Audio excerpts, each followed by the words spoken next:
artificial intelligence. And so now I'm suddenly getting this feeling that like I've got really good eyes on my plants and on my warehouses because all the cameras are going to be linked to AI, and it understands that cutting open a case in the middle of the day doesn't make any sense.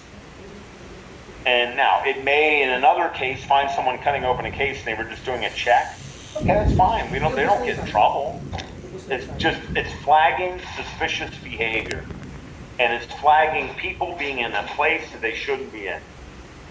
And it doesn't mean that they're all doing something wrong, but it helps you identify interesting situations. That's using a technology. I found the more I can plug things into Oracle and SAP in terms of processes and steps and checkpoints, the better.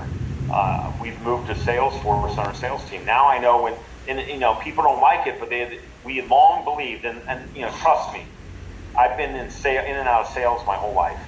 The biggest issue in sales can be discipline, and especially you have people. In all my time in P&G, how many times did we have to fire people that were in sales areas far from headquarters where we found out they weren't even getting up and going out to work no more. They stay in bed all day, and then they would lie on their daily report. I mean, back in the U.S., back in the 80s, when I was in sales in the U.S., I had old salesmen telling me, hey, you don't have to get up at 8 a.m. You go out whenever you want. If you have a good day on sales calls, carry some of those sales calls over to the next day and take a half day off. They taught me how to lie. And this was in the 80s. This has always happened. So here I am now, we're using technology. I've got Salesforce. In the phone is a GPS. And we are monitoring when people start to move in the morning. And I found dozens of sales reps in my company that go to work at 11:30 and come home by 1.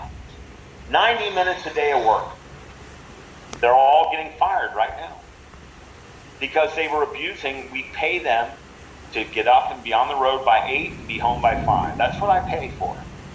And there's nothing wrong with me checking that you are giving me what I pay for, especially all these salespeople were hundreds of kilometers from headquarters, so they're never being seen by anybody. And we have no idea what they're doing. And again, what is it? It's Salesforce. Salesforce, we just had, part of the reason I had a record April, May, June was Salesforce, because all my salespeople were working hard. For maybe the first time in our company's history, all of my salespeople were getting up and going out and working.